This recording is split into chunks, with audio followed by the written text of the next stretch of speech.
Criatividade e inteligência artificial. Tem um monte de gente falando sobre isso agora e tem um monte de pontos que eu acho que são muito importantes e que ninguém está comentando. Então eu resolvi finalmente gravar esse vídeo.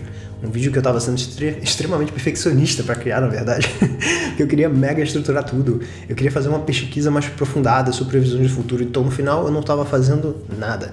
Então interprete esse vídeo como uma versão 1 dos meus pitacos e pensamentos e reflexões sobre como é que a inteligência artificial pode ajudar a nossa criatividade daqui pra frente e por que eu não acredito, já dando um spoiler, que ela vai atrapalhar a gente, né, como seres criativos, como pessoas que pensam fora da caixa. Eu não acredito que isso vai ser um problema. Então só para contextualizar um pouquinho para você que tá vendo isso agora e talvez não saiba muito sobre o assunto, muito rapidamente, tá? Inclusive para você do futuro que tá vendo esse vídeo daqui a 2 anos, talvez isso seja completamente batido.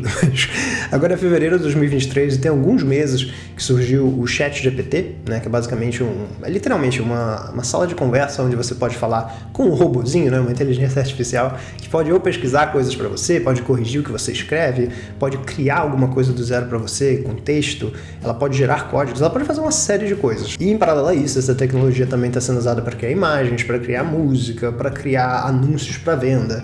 Enfim, existem certas ferramentas que são mais especializadas, menos especializadas, e o ponto é que isso vai entrar no nosso dia a dia daqui pra frente. Eu acho que esse, assim, o mais importante disso tudo beleza, inventaram isso aqui vai ser usado provavelmente todo dia.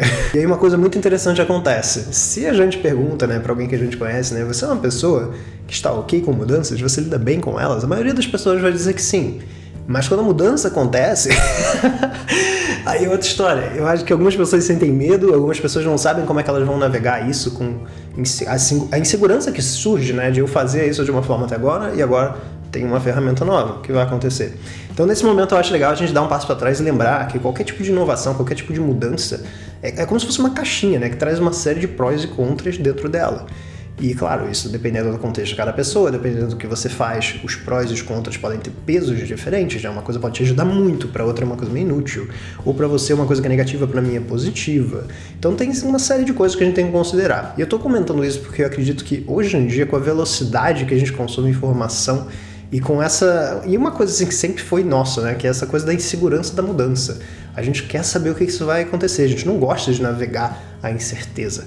Então o que a gente está querendo às vezes buscar é uma boia, um lugar para se apoiar, uma resposta de isso é bom ou isso é ruim, né? Inteligência artificial é como se aquilo pudesse ser exclusivamente bom ou ruim. Então, trazendo umas reflexões espalhadas, esse vídeo não vai ter necessariamente um pensamento linear. Eu queria trazer algumas reflexões que eu já tenho visto acontecer e que muitas pessoas não têm comentado quando se trata do uso dessas inteligências artificiais.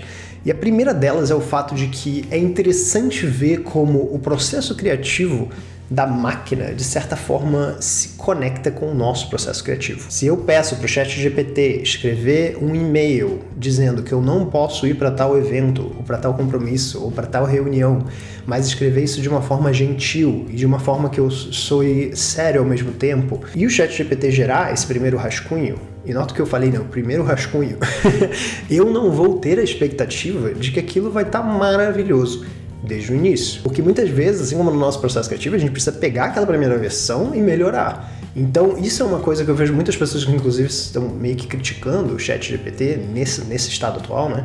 É que olha só, eu gerei esse texto aqui tá muito fraco, eu escrevendo ficou melhor. E eu tô tipo, tá cara, mas isso aqui foi o primeiro rascunho, sabe? Você precisa continuar, tem que pensar nisso como se fosse um gerador de rascunhos.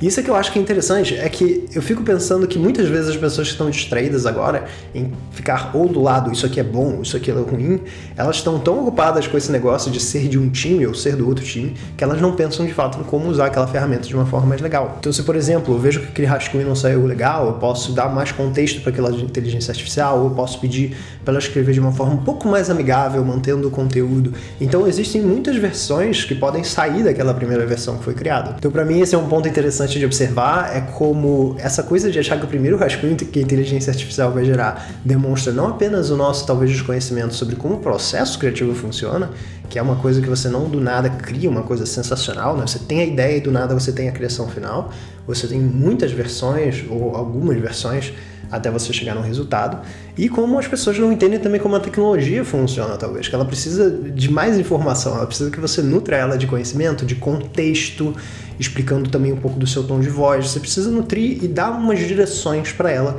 caso você queira que ela crie para você. E já que a gente começou a falar sobre o processo criativo, sobre o lado positivo, o lado negativo, talvez, que isso possa trazer, tem uma coisa que está sendo muito questionada hoje em dia, que são direitos autorais. Porque a inteligência artificial precisa ser nutrida por alguma coisa, né? Para gerar tais imagens, ela precisa ser nutrida por tais ilustrações, por tais fotografias, né? Para ela conseguir gerar uma coisa parecida, ela tem que ter algum tipo de referência. E aí tem um monte de gente questionando sobre, pô, será que essa tecnologia não deveria estar pagando royalties, né, direitos autorais, para essas pessoas que fotografaram, para as pessoas que criaram essas pinturas? E aí, por mais que tenha um lado meu que queira dizer que sim, que é justo, porque para a tecnologia existir, ela precisa necessariamente se nutrir, também tem um lado meu que fica, mas espera aí, mas nós também funcionamos dessa forma. A gente precisa se nutrir de referências, a gente precisa olhar para essas coisas, a gente não necessariamente está pagando, né? A gente foi no museu, a gente olhou uma obra e a gente só não tem essa capacidade tão bizarramente desenvolvida da máquina de conseguir, de fato, pegar esse estilo e replicar, misturando com aquele outro estilo, e com aquele outro estilo, com aquele outro estilo. Então, isso é uma coisa super, super complexa, porque tem esse lado de, primeiro, será que deveria existir algum tipo de compensação para inteligência artificial só poder aprender? Ou seja, pegar esses estilos, 5, 6 estilos diferentes, misturá-los e criar uma coisa nova? Será que alguém deveria estar recebendo direitos autorais ou receber royalties por isso ou não? Ou seja, uma conversa mais focada no processo de aprendizagem, e também tem uma outra conversa sobre o resultado final, que é, peraí, isso aqui gerou um resultado final muito similar ao que aquela pessoa faz. Então essa conversa de referências, cópia, plágio, se torna mais difícil do que ela já é, porque ela já é uma coisa que não tem todos os pingos nos is. A gente ainda não conseguiu concluir exatamente, de uma forma racional e objetiva, como é que a gente faz para julgar isso, né? Existe muita subjetividade em alguns casos de cópia ou de inspiração e de etc. Alguns são bem mais claros, né? Alguns são claramente um plágio, alguns são claramente uma cópia.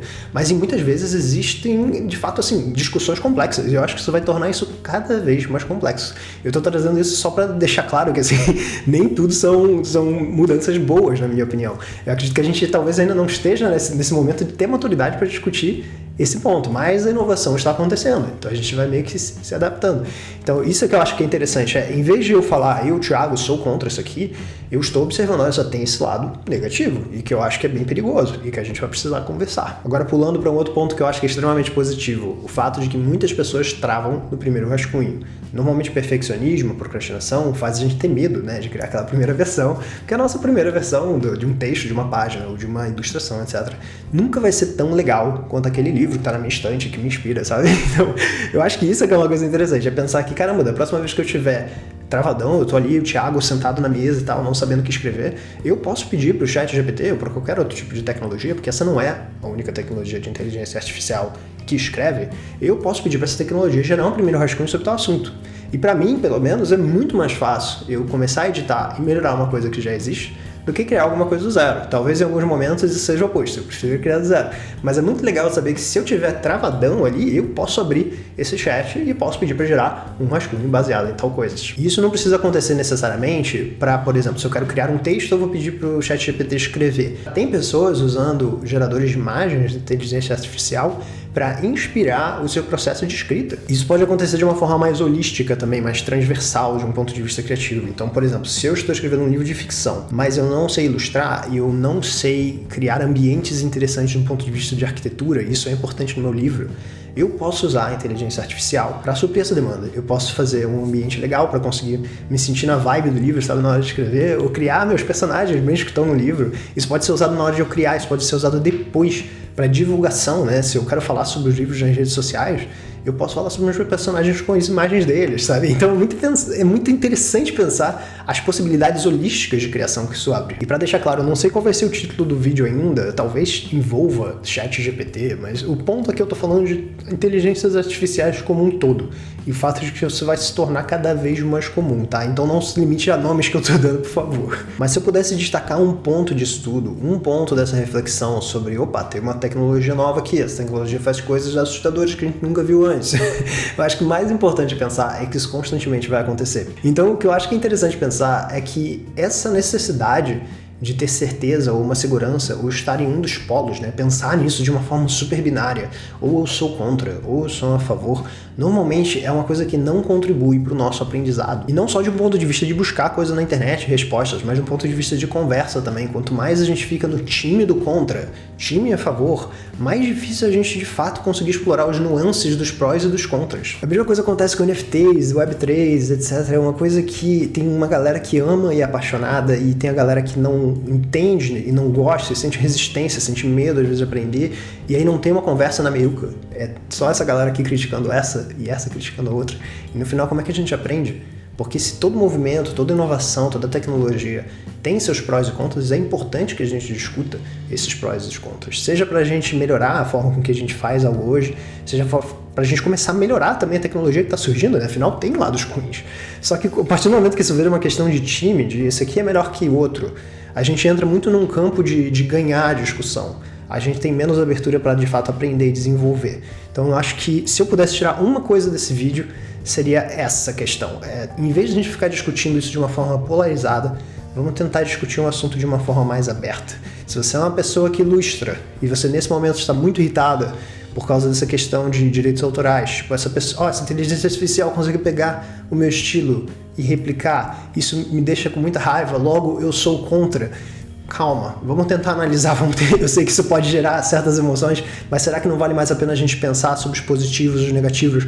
Como é que a gente pode contornar algo? Como é que a gente pode mudar algo? Eu acho que isso aqui é interessante. É um tipo de mudança que gera muitas emoções, incerteza, insegurança, medo, mas que quanto mais a gente tenta debater e conversar de uma forma aberta e menos polarizada, acredito que melhor é não só para o desenvolvimento dessa tecnologia, mas também para o nosso aprendizado. Inclusive, se esse assunto te interessar e que você quiser continuar discutindo esse lado do processo criativo, da criatividade, sobre coisas mais especulativas, como inteligência artificial, essa conversa começou lá dentro do meu curso, porque eu tenho uma sessão de Zoom ao vivo, uma vez por mês. E aí alguém levantou essa pergunta, acho que já tinha 2 horas e meia de papo nessa hora. A gente foi a quase 3 horas de papo nesse dia, onde a gente fala sobre diversos temas diferentes dentro de criatividade, e essa pergunta surgiu lá de dentro. Então, se você tiver curiosidade de explorar um pouquinho disso, não só estar presente no Zoom, né, mas também conhecer o meu curso, onde eu falo sobre técnicas criativas que eu uso no dia a dia, que você pode usar para criar em menos tempo, para você pensar mais fora da caixa, para criar sistemas que vão facilitar o seu dia a dia criativo, eu vou deixar o link do Criatividade Sem Bloqueio aqui embaixo, porque eu sei que tem muita gente que quer esse tipo de espaço seguro para debater tópicos que normalmente você não encontra na internet, né? Sendo debatidos com calma, sendo debatidos de forma ponderada, com pontos de vista diferentes. Então fica esse convite, vai ser muito legal te ver por ali dentro e também ter esses tipos de discussões com você. Espero que você tenha gostado desse vídeo, foi um vídeo que novamente eu fiquei muito perfeccionista para criar, então eu tô assim, finalizando a gravação leve, eu tô tipo, que feliz de finalmente colocar isso no mundo, né? Imagina, sei lá, se eu nunca colocasse isso no mundo, muitas vezes eu fico pensando nisso. Então eu fico contente que você tenha ficado aqui até o final, escutando esse podcast /vídeo, e eu te vejo na semana que vem.